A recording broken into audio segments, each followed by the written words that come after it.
Bapa di surga, kami bersyukur untuk waktu yang Kau sediakan bagi kami di pagi hari yang penuh dengan sukacita dan kegembiraan. Di hari yang baru, berkat yang baru, pertolongan-Mu selalu menanti kami. Kekuatan dari-Mu selalu menopang kami. Firman-Mu yang kami akan dengar renungkan, itu juga meneguhkan iman kami. Ya Bapa, kasihanilah kami, pimpin kami, kuatkan kami, agar kami sungguh menjadi pelaku firman. Ya Bapa, kami mohon belas kasihan-Mu. Setiap kami yang hadir, yang bersama-sama melalui Zoom meeting ini, biarlah Tuhan yang memampukan kami. Kami sadar bahwa ketika kami mengerjakan kebaikan-Mu, ada anasir-anasir jahat yang mengganggu kami, semuanya itu kami tolak di dalam nama Tuhan Yesus. Dan kami mohon kekuatan dari Roh-Mu mencerahkan pikiran kami. Ya Tuhan, perangkat elektronik dan jaringan yang kami gunakan biarlah dalam keadaan stabil dan tidak putus, sehingga kami semua mendengarkan bersama-sama, baik hamba-Mu maupun kami yang hadir, Bapak Ibu, boleh mendapatkan kebenaran firman dan ulasan yang hamba-Mu sampaikan. Terima kasih Bapak. Inilah doa dan permohonan kami yang kami sampaikan di dalam nama Tuhan Yesus, Tuhan Juru Selamat dan Penebus kami. Amin. Bapak Ibu yang kekasih dalam Kristus, pada hari ini kita kembali merenungkan satu topik yang sesungguhnya sudah biasa kita dengar, sudah pernah kita dapatkan pengajarannya, bahkan sudah kita pernah lakukan juga mungkin tanpa sadar atau suka mengertinya dengan kondisi situasi kita. Mengapa? Karena ini bicara tentang diri kita yang berdosa. Jadi bicara tentang diri kita yang berdosa. Lalu apa kaitannya dengan pengaturan sosial? Jadi ini sesuatu yang tidak sama dengan kita hanya berbicara tentang doktrin atau dogma dosa, atau yang disebut dalam bahasa teologinya adalah amartologi. Jadi bicara tentang keberdosaan satu sisi dari kehidupan kita, dari keberadaan natur kita, dan di sisi lain tentang pengaturan sosial sebagai realita hidup kita sehari-hari. Dua ini bagaimana kita membangun relasinya atau memahaminya dalam konteks kekinian kita. Tentu kita perlu menelusuri lebih jauh keutuhannya supaya devosi ini bermanfaat bagi kita di dalam konteks kekinian. Saya tidak panjang lebar mengulas tentang dosa dan natur dosa, tetapi saya ingin mencoba mengingatkan kita sendiri beberapa bagian penting mengenai keberadaan dosa. Rusak total dan order sosial. Nah, bagaimana kita memahami bagian ini? Nah, ini hal yang ingin saya sampaikan yang pertama sekali dulu tentang dosa dan akibatnya. Dosa itu keinginan manusia melawan Tuhan. Tidak tepat sasaran. Mau menggeser posisi Tuhan sebagai yang berdaulat, yang memiliki kita, yang mengatur dan menata seluruh kehidupan kita, digeser dengan saya, manusia, sebagai pusat dari diri saya. Dan saya yang menentukan baik, jahat, benar, salah, dan bahkan mau menjadikan diri saya sebagai ilah yang tertinggi. Itulah dosa. Nah, dosa itu secara historis kisahnya ada pada zaman pertama sekali manusia ada, yaitu di Taman Eden. Kisah asal-usul dosa. Bagaimana dengan sengaja Adam dan Hawa melakukan perbuatan dosa. Mengapa bisa? Karena manusia diberikan kebebasan. Kebebasan yang sebenarnya terbatas pada dirinya, terbatas pada lingkungan sekitarnya, terbatas karena memang ciptaan. Tetapi dengan kebebasan itu manusia menggunakannya bukan untuk menaati Tuhan, mengeksplorasi dirinya untuk memelihara bumi, memuliakan Tuhan, tetapi justru ingin memberontak kepada Tuhan. Dan keinginan itu sudah ada di dalam hati manusia ini, Adam dan Hawa. Dicobailah dengan kedatangan si ular, si iblis, lalu akhirnya dosa itu terjadi pada diri Adam dan Hawa. Nah, di dalam Roma 5 ayat 12 sampai 22, Rasul Paulus memberikan kepada kita suatu pengertian teologis tentang keberadaan dosa, yaitu bagaimana di dalam Adam kita sudah berdosa karena Adam mewakili kita. Adam adalah manusia pertama. Di dalam Adam kita ada di sana. Jadi kita adalah orang yang pada posisi sudah berdosa. Lalu kalau kita lihat di dalam Kejadian 6 ayat 5, di situ dituliskan kecenderungan hati manusia itu berbuat jahat karena sudah bernatur dosa. Sudah bernatur dosa, jadi tidak ada lagi kecenderungan hatinya untuk berbuat baik. Nah, ini bisa lihat buktinya dari Kejadian 4, di mana Kain dengan sengaja membunuh Habel. Mulainya tidak memiliki suatu sikap yang hormat kepada Tuhan Allah, hatinya iri, lalu membenci adiknya dan membunuh. Ini menjadi cikal bakal nanti perbuatan dosa di dalam masyarakat sampai kekinian. Jadi dalam masyarakat mulai dari mana? Mulai dari ketidaktepatan beribadah, menyembah Tuhan, ketidaktepatan memberi persembahan kepada Tuhan, lalu hubungan dengan sesama itu menjadi hubungan yang tidak normal, tidak baik, akhirnya melakukan kejahatan, pembunuhan. Pembunuhan dalam konteks dulu ya tubuh, perang. Nah, ini yang terjadi. Dosa dan akibatnya. Itu sebabnya Tuhan Yesus di dalam Yohanes 8 ayat 34 mengatakan bahwa kita itu sudah menjadi budak dosa. Manusia itu sudah menjadi budak dosa. Kata budak ini sangat tidak lazim lagi kita dengar di dalam kekinian kita. Kita lebih menggesernya dengan kata hamba dosa.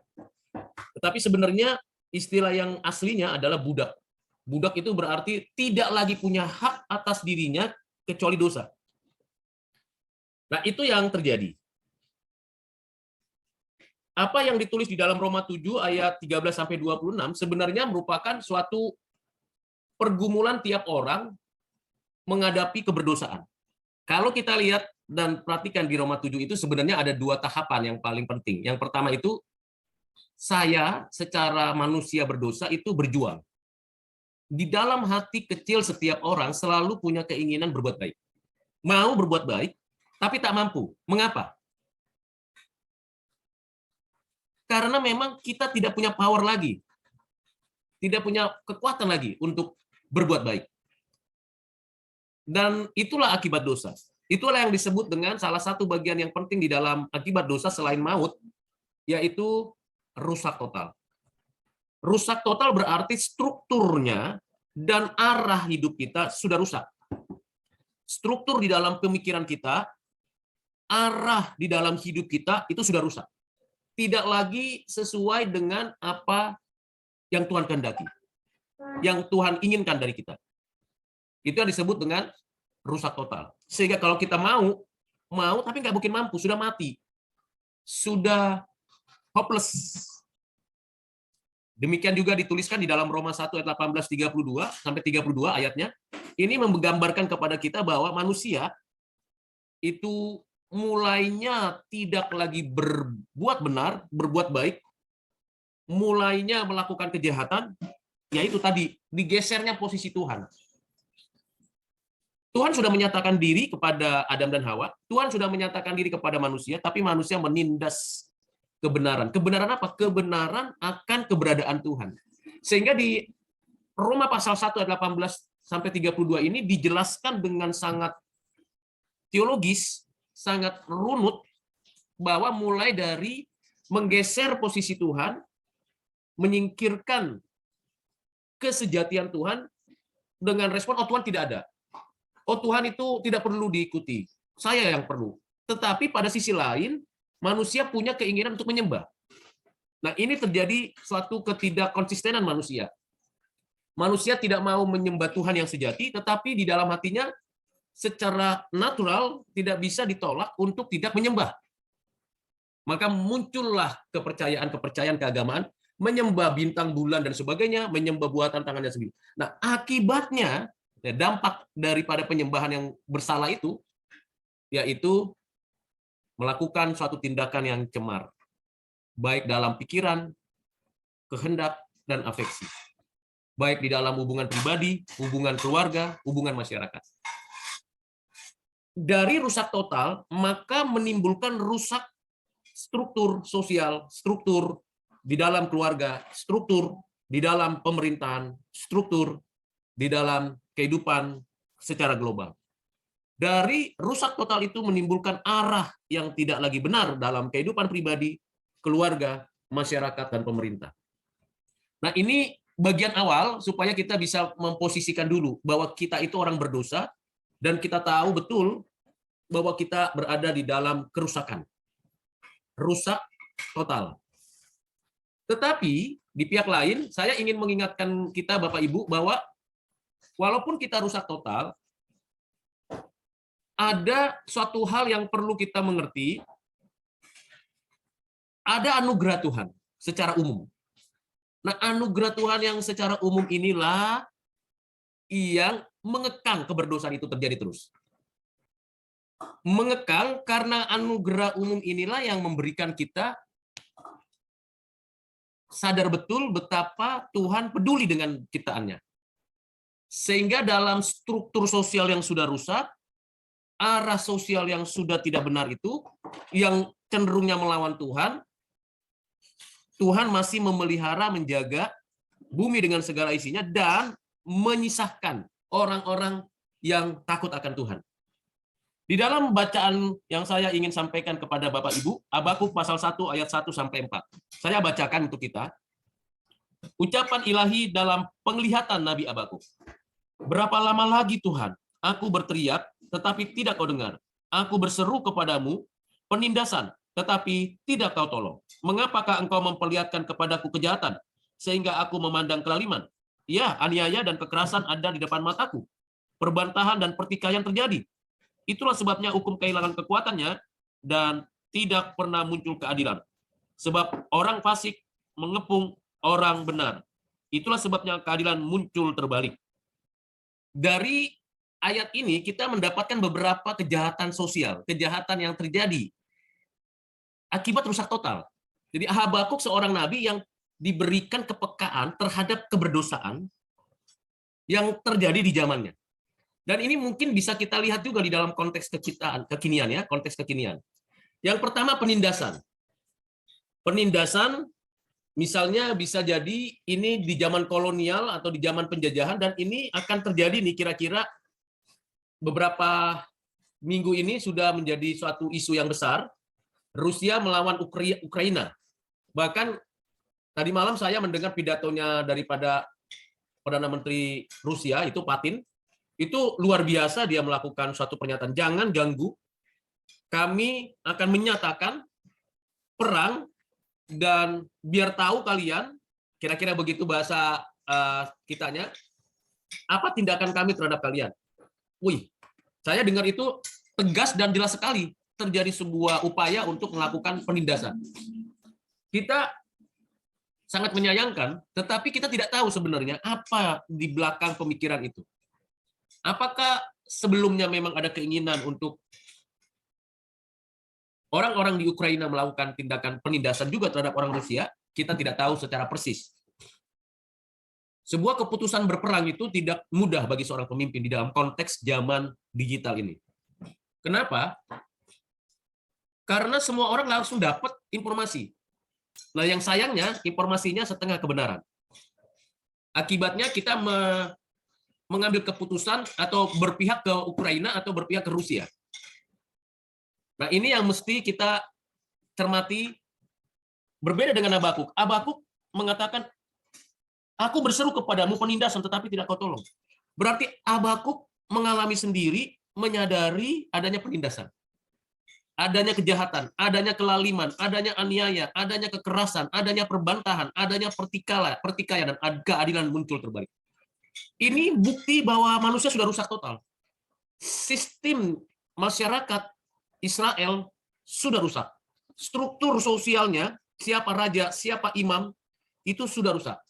Dan orang-orang yang ada di dalam masyarakat itu betul-betul mengalami kehidupan yang betul rusak total. Ini suatu kondisi yang chaos di dalam masyarakat waktu itu.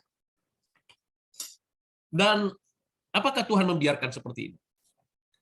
Apakah Tuhan membiarkan hal-hal ini? Jawabannya tentu tidak.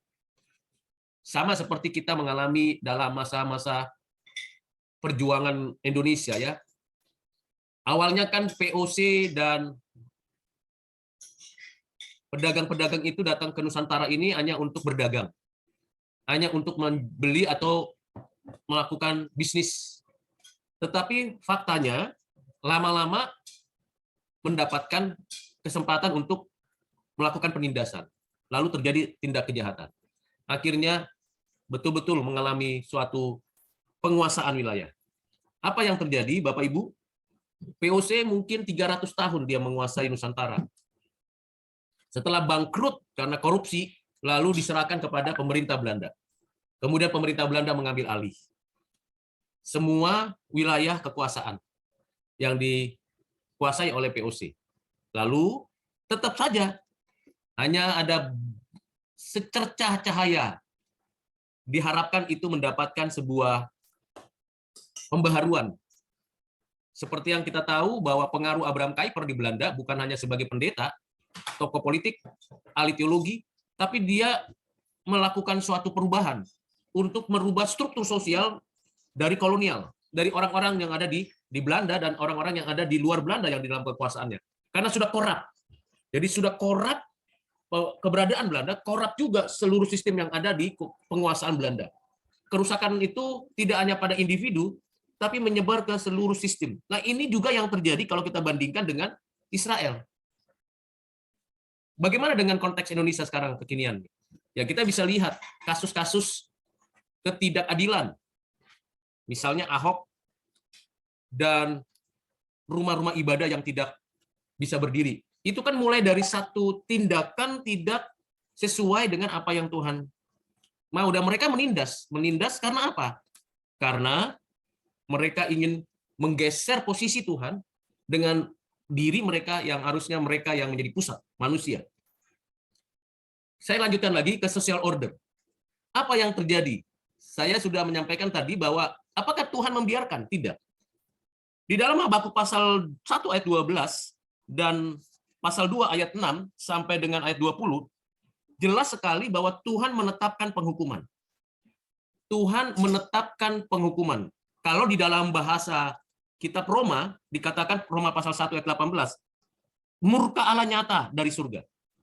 Murka Allah nyata dari surga dan bahwa Tuhan menghukum mereka. Tuhan bukan Tuhan yang diam saja. Dengan kondisi bumi dan segala isinya, dengan manusia yang berdosa itu. Tuhan menetapkan penghukuman. Sama seperti orang Israel yang diperbudak. Waktu zaman Yusuf, aman-aman saja orang Israel di tanah Goshen. Setelah Yusuf meninggal, orang Israel bertambah banyak. Orang Mesir, Firaunnya, langsung membuat satu kebijakan memperbudak banyak orang, termasuk orang Israel. Dan orang Israel, kecepatan penduduknya bertambah itu luar biasa. Sampai Firaun ketakutan kalau bangsa Israel ini keluar, budak-budak lain ikut, bagaimana cita-cita saya itu? Untuk menjadi pemimpin dunia yang penuh dengan kekuasaan, dengan mercusuar piramida-piramida. Maka mereka tetap mempertahankan perbudakan. Tetapi Tuhan tidak tinggal diam. Tuhan menetapkan penghukuman. Nah, ini sesuatu yang tidak mudah, Bapak Ibu. Saya kadang-kadang melihat konteks kekinian, banyak ketidakadilan terjadi di negeri ini. Banyak ketidakadilan di setiap institusi lembaga yang ada. Misalnya mungkin ada 3 lembaga yang besar di dalam membentuk sistem struktur sosial kita, yaitu keluarga, gereja, dan negara.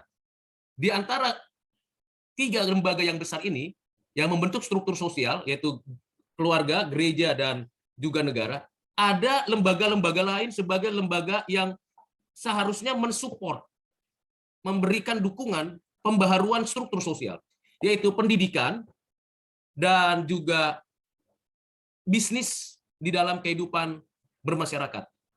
Namun faktanya, kita lihat sampai sejauh mana pendidikan dan bisnis mensupport sistem struktur sosial yang sudah rusak ini menjadi lebih sejahtera. Baru-baru ini kita sudah dihebohkan dengan keputusan Menteri Tenaga Kerja bahwa JHT itu mesti bisa diambil umur 56 tahun. Ini menjadi goncang-gancing di dalam masyarakat yang pendidikan dan penghasilannya rendah. Bagaimana mereka bisa yakin uang itu dapat dia raih pada usia 56 tahun? Dan bagaimana keuangan mereka kalau misalnya mereka tidak bekerja? Beragam isu terjadi di belakang keputusan menteri ini. Karena itu, Bapak Ibu, dalam konteks seperti itu pun Tuhan tetap menetapkan penghukuman. Nah, ini yang harus kita mewaspadai, kita sebagai orang-orang Kristen yang berada di lingkungan pendidikan, di lingkungan bisnis, kita harus mewaspadai. Jangan sampai kita harusnya mensupport lembaga keluarga, lembaga gereja, dan negara, tapi justru kita ikut melakukan suatu kerusakan struktur sosial. Kenapa? Ya karena hidup kita tidak terpaut hatinya kepada Tuhan. Kecenderungan hati kita mesti kita arahkan kepada Tuhan. Di pihak lain kita berharap anugerah Tuhan tidak diambil oleh Tuhan, anugerah umumnya. Karena kalau kita baca di dalam satu bagian ini, hal yang belum pernah mungkin didengar oleh Bapak Ibu, ini bagian yang sangat sensitif, tapi saya akan sampaikan karena ini penting untuk kita. 2 Tesalonika 2 ayat 7. Saya bacakan ayat 7 dan 8. Karena secara rahasia kedurhakaan telah mulai bekerja, tetapi sekarang masih ada yang menahan. Kalau yang menahannya itu telah disingkirkan, pada waktu itulah si pendurhaka baru akan menyatakan dirinya, tetapi Tuhan Yesus akan membunuhnya dengan napas mulutnya dan akan memusnahkannya kalau ia datang mau kembali. Jadi kalau dari ayat ini, saya menafsirkannya begini. Kita sekarang masih menikmati anugerah umum di dalam struktur sosial yang arahnya makin lama makin kelihatan melawan Tuhan. Di dalam struktur sosial maksudnya dalam keluarga, dalam dunia kehidupan kerohanian maupun di dalam negara. Strukturnya makin lama makin kelihatan mau melawan Tuhan. Mau memberontak kepada Tuhan. Itu struktur sosial yang rusak karena dosa. Bisa itu masih bertahan karena Tuhan masih menahannya di ayat 7. Tapi kedurhakaan terus bekerja. Nah, ini kejahatan terus bekerja. Merusak struktur-struktur sosial yang ada. Social order yang ada. Dari mulai individu, keluarga. Nah, Bapak Ibu bisa lihat saja bagaimana tingkat perceraian di tengah-tengah keluarga makin marak, termasuk di dalam kalangan Kristen. Gampang saja untuk tukar pasangan, gampang saja melakukan pelecehan dan kekerasan dalam rumah tangga. Luar biasa mengerikan. Kita bisa lihat datanya. Itu sebabnya saya harus katakan bahwa kita harus hati-hati dan waspada, jangan sampai terjebak pada sistem struktur sosial yang sudah rusak dan sangat rapuh. Di pihak lain, kalau kita lihat, kalau yang menahannya itu telah disingkirkan, berarti ada saatnya anugerah umum itu ditarik sedikit demi sedikit, maka muncul suatu kenyataan yang menakutkan. Menjelang hari Tuhan, dikatakan di ayat 8, pada waktu itulah si pendurhaka baru menyatakan diri. Dari betul-betul nanti akan muncul sistem struktur sosial yang merusak bumi, merusak global. Caranya bagaimana? Sekarang sudah dipersiapkan, kita menemukan berbagai macam pengetahuan digital, bukan? Sudah menemukan itu. Jadi begitu ada suatu informasi yang kelihatannya cocok dengan diri, cocok dengan keinginan hati melawan Tuhan, langsung ditambut. Contohnya LGBT. Itu kerusakan struktur sosial. Pemerintah negara mengambil satu keputusan undang-undang, banyak negara menyetujui LGBT, pernikahan sejenis, bahkan ada satu negara yang menyetujui boleh mati bunuh diri. Wah, itu menakutkan sekali Bapak Ibu. Tuhan menarik sedikit demi sedikit anugerah umumnya. Nah, kita yang ada sekarang di zaman kekinian itu bisa menyaksikan sendiri, bisa menyaksikan, nggak usah kita jauh-jauh kemana-mana, kita lihat di dalam kehidupan kita sehari-hari. Itu juga terjadi pada kisah Nehemia waktu membangun tembok Yerusalem. Kalau kita baca kisah Nehemia sudah diberikan visi dari Tuhan untuk membangun tembok Yerusalem agar orang Israel yang kembali itu memiliki kenyamanan dan kesejahteraan. Tapi apa yang terjadi? Orang-orang jahat datang ingin merusak struktur sosial yang mau dikembalikan kepada Tuhan. Begitu juga dengan kisah Onesimus sebagai contoh bagaimana Onesimus itu adalah pekerja di rumah Filemon, tetapi dia melarikan diri, melakukan kejahatan di penjara, dan Tuhan memberikan kesempatan, atau dia memang orang pilihan Tuhan, lalu dia bertemu dengan Paulus di penjara, dan akhirnya dia bertobat. Paulus mengembalikan lagi Onesimus ke rumah Filemon supaya memulihkan struktur sosial yang ada di rumah Filemon. Jadi kalau kita membaca bagian ini, Bapak Ibu, begitu luar biasa ya pengaruh dampak dosa ini. Dan kita bisa lihat situasinya sekarang. Saya mau highlight satu bagian yang penting, yang mungkin bagi Bapak Ibu bisa memahaminya. Satu sisi Tuhan menetapkan penghukuman, satu sisi Tuhan menganugerahkan anugerah umum. Ini seolah-olah kontradiksi. Tidak, ini paradoks. Penghukuman tetap berlangsung bagi orang berdosa sekarang dan nanti finalnya. Dan satu pihak anugerah umum diberikan hanya untuk menahan supaya dosa itu tidak menyebar. Tetapi kalau anugerah umum ini ditarik sedikit demi sedikit, maka terjadi satu kekacauan yang luar biasa, dan pada saat puncak kekacauan, Tuhan akan datang kedua kali. Dan pada momen itu, orang-orang pilihan Tuhan yang sudah ditetapkan Tuhan akan hadir dengan kondisi dan keadaan yang mungkin sangat mengenaskan. Kita khawatir sekarang di Indonesia, gerakan radikal itu diam-diam menyelusup masuk dari mulai negara sampai ke bidang-bidang sosial, ekonomi, politik, hukum. Dan kalau ini masif di 2024, maka Bapak Ibu kita harus siap-siap menghadapinya. Saya bisa memprediksi sedikit paling tidak, kalau tidak fokus kita ikut terlibat di dalam dunia politik, dalam dunia sosial, dalam dunia ekonomi. Kita anggap kita berdoa saja, tapi kita tidak terlibat, tidak mau ikut ambil bagian, kita kena dampaknya, jangan salahkan siapa-siapa. Nah, ini bagian yang sangat rumit, jadi datang dari dosa, jadi ontologisnya dari dogma ke fakta. Jadi kita harus tahu kondisi kita. Renungan devosi hari ini tidak mudah, Bapak Ibu. Saya katakan tidak mudah karena ini bukan bicara karakter, ini bicara soal kita mau nggak ikut menata social order yang ada ini di dalam konteks dua hal tadi. Tuhan menetapkan penghukuman dan anugerah umum. Dan kita berada di tengah-tengahnya. Dan Tuhan mengatakan, Roma pasal yang ke-8, ayat 18. Sebab aku yakin bahwa penderitaan zaman sekarang ini tidak dapat dibandingkan dengan kemuliaan yang akan dinyatakan kepada kita. Sebab dengan sangat rindu, ayat 19, seluruh makhluk menantikan saat anak-anak Allah dinyatakan, karena seluruh makhluk, ayat 20, telah ditaklukkan kepada kesia-siaan, bukan oleh kehendaknya sendiri, tetapi oleh kehendak Dia yang telah menaklukkannya. Ayat 21, tetapi dalam pengharapan karena makhluk itu sendiri juga akan dimerdekakan dari perbudakan kebinasaan dan masuk ke dalam kemerdekaan kemuliaan anak-anak Allah.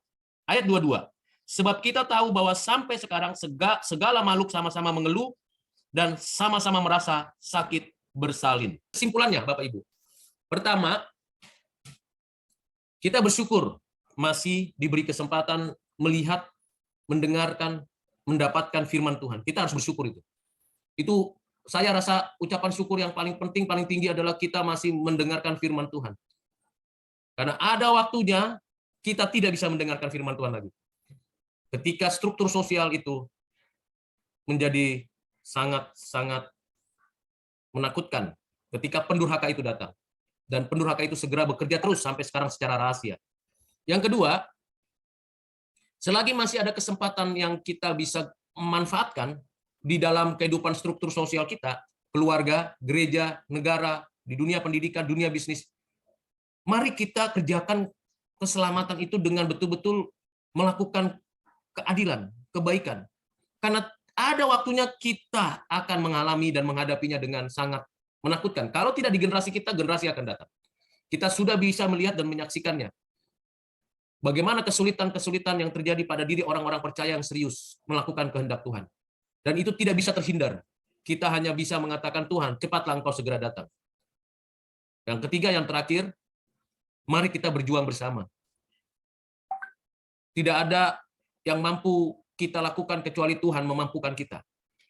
Sama seperti Paulus menjelaskan bahwa bagaimana dia tadinya mau berjuang untuk melakukan kebaikan, dia tidak mampu. Jadi mintalah kuasa dan kekuatan Roh Kudus untuk memampukan itu. Supaya kita bisa mengerjakannya. Jangan nanti kita berteriak terus seperti yang dilakukan Habakuk. Sampai kapan lagi Tuhan ketidakadilan berlangsung? Yaitu sampai Tuhan datang kedua kali. Kondisi sudah begini rapuhnya dunia ini karena keberdosaan. Di tengah-tengah itu kita hadir. Dan kita membawa shalom. kita membawa damai sejahtera. Jadi Bapak, Ibu, dan Saudara yang kekasih di dalam Kristus, renungan ini tidak mudah. Renungan ini bukan berteori. Renungan ini adalah dorongan untuk kita, ayo terjun ke dunia yang real. Tuhan Yesus memberkati kita. Mari kita berdoa. Bapa di surga, di dalam nama Tuhan Yesus, kami sadar kami orang berdosa yang Engkau sudah tebus karena penetapan-Mu di dalam kekekalan. Kami sadar kami sedang berada di dalam dunia yang struktur sosialnya begitu rusak dan rapuh. Banyak keluarga-keluarga yang mengalami kesusahan dan kesulitan di dalam menjalankan kehidupan yang benar dan baik. Gereja berjuang tetapi juga tidak mampu untuk mengubah zaman ini. Bahkan negara yang berupaya untuk mensejahterakan dan menyatakan keadilan pun gagal untuk menyatakan kehendak-Mu. Ya Tuhan, kasihanilah kami, orang-orang berdosa ini, umat-Mu. Janganlah tarik terlalu cepat Tuhan anugerah-Mu kepada kami semua. Karena kami tidak mampu melewati kesulitan ini dengan kekuatan kami sendiri. Kami mohon belas kasihan-Mu, walaupun secara rahasia si pendurhaka itu terus mencari-cari kesalahan dan kekurangan kami umat-Mu. Tuhan, tolong kami untuk membangun kembali tembok-tembok yang rusak di dalam kehidupan struktur sosial kami. Seperti Nehemia yang Kau berikan visi. Tuhan tolong supaya di rumah kami, di kampus kami, di kantor kami, di pekerjaan kami, di gereja kami, bahkan di negara kami ini kami boleh terlibat langsung Tuhan. Dengan segala kapasitas yang Tuhan berikan. Untuk mengembalikan struktur sosial dan arahnya kepada Tuhan. Terima kasih Bapa. Inilah doa dan permohonan kami, biarlah firman-Mu yang menjadi tuntunan bagi kami. Dalam nama Tuhan Yesus kami berdoa bersyukur. Amin.